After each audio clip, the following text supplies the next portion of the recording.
Hello everyone, मेरा नाम प्रशांत है और मैं आज आपको इस वीडियो में एमएससी थर्ड सेमेस्टर की जो सेकंड बुक है न्यूक्लियर एंड पार्टिकल फिजिक्स उसकी फर्स्ट यूनिट का सेकंड टॉपिक बताऊंगा। तो आइए स्टार्ट करते हैं। Classification of elementary particles. तो all elementary particles are either bosons and fermions. मतलब जो आपके जो पार्टिकल होते हैं, एलिमेंट्री पार्टिकल होते हैं, वो दो प्रकार के होते हैं आपके, बोसॉन्स और फर्मियंस। इसको अलग अलग बेस के आधार पर उन्हें क्या आधार बांटा जाता है। तो ये सबसे पहले बात करते हैं द बेस ऑन स्पिन, यानी कि उनके चक्रण के आधार पर उनको कितने भागों में बांटा जाता है। तो चक्रण के आधार पर उन्हें दो भागों में बांटा जाता है। सबसे पहले आता है आपका फर्मियंस और इस तरफ है आपके बोसॉन्स। तो पहले बात करते हैं हम फर्मियंस की, फिर बात करते हैं बोसॉन की। तो फर्मियंस में क्या रहता है कि इसमें जो सभी पार्टिकल होते हैं वो कहते हैं फर्मी पार्टिकल कहलाते हैं। और इन पार्टिकलों का जो स्पिन होता है वो 1/2 के रूप में होता है, मतलब उनका हाफ स्पिन ओड के रूप में होता है, मतलब 1/2, 3/2 आदि के रूप में होता है। इसके एग्जाम्पल की बात करें तो इसमें न्यूट्रॉन्स आते हैं आपके और क्वार्ट्ज पार्टिकल्स आते हैं। न्यूट्रॉन पार्टिकल सभी पार्टिकल इसमें आ जाएंगे। फिर बात करते हैं बोसॉन्स की। तो बोसॉन में सभी पार्टिकल को बोस पार्टिकल्स बोलते हैं। और इनकी जो पार्टिकल की जो स्पिन होता है वो क्या होता है आपका इंट्रीगल होता है। ठीक है, इंट्रीजल होता है। तो द पार्टिकल्स हैव इंट्रीजल स्पिन। इसका कितना होता है 0 1 2 3 होता है और सन चलता जाता है एन तक होता है। इसमें सभी पार्टिकल आते हैं, बोस आइसन पार्टिकल इसमें आते हैं।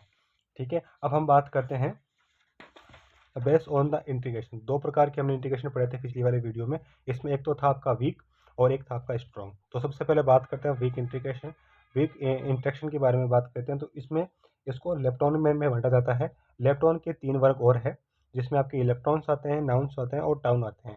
इसको इलेक्ट्रॉन ई से लिखा जाता है, ई माइनस से लिखा जाता है। इसको नाउन्स को न्यू माइनस से लिखा जाता है और टाउ को जेड माइनस से लिखा जाता है। अब इसके एंटी पार्टिकल आते हैं आपके पास। तो जो प्लस है उसका आप जो नेगेटिव उसका आप प्लस कर दो। तो यहाँ इलेक्ट्रॉन ई माइनस है तो ये ई पॉजिटिव हो जाएगा। ये आपका न्यू माइनस है तो ये न्यू पॉजिटिव हो जाएगा। ये जेड माइनस है तो ये जेड प्लस हो जाएगा। अब इनके जो एंटी पार्टिकल्स होते हैं उनको भी आप लिख सकते हो। तो इसमें न्यू इसको वी ई लिख सकते हो, वी यू न्यू लिख सकते हो, वी जेड भी लिख सकते हो। और इनके एंटी पार्टिकल आपके पास आएंगे तो इनको आपको बार लिखना है। कई बच्चे क्या कर लेते हैं कि इनको इस प्रकार से लिख देते हैं। तो ये क्या होता है, ये गलत हो जाता है, ये गलत हो जाता है। तो आपको इस पर क्या लगाना है, बार लगाना है। ठीक है, तो इस पर आपको क्या लगाया, बार लगाया। तो क्या होता है, इस पर बार आ गया, ये इस पर बार आ गया, इस पर बार आ गया। अब हम बात करते हैं स्ट्रॉन्ग इंटीग्रेशन। तो स्ट्रॉन्ग में आपके कौन कौन से आते हैं, इसमें को बोलते हैं हाइड्रॉन्स बोलते हैं। ये दो प्रकार के होते हैं आपके, मोसोन और आपके होता है बैरियंस। तो मोसोन के बारे में बात करते हैं तो मोसोन में आपके 3 पार्टिकल 3 भागों में और बांटा गया। इसमें सबसे पहले आते हैं आपके पाई आते हैं। तो पाई प्लस, पाई माइनस और पाई नेगेटिव या पाई जीरो बोलते हैं। ठीक है, तो पाई प्लस, पाई नेगेटिव, पाई जीरो। और आपके काई आते हैं, इसमें काई प्लस आता है और काई जीरो होता है। और आपके नीटा, तो नीटा को सीधे से नीटा से लिखा जाता है।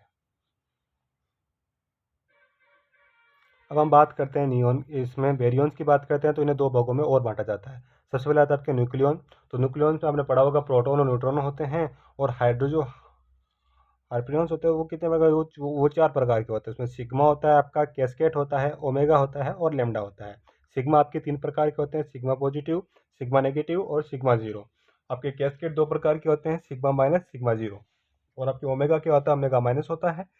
और लेमडा जो होता है वो क्या होता है, लेमडा नॉट होता है।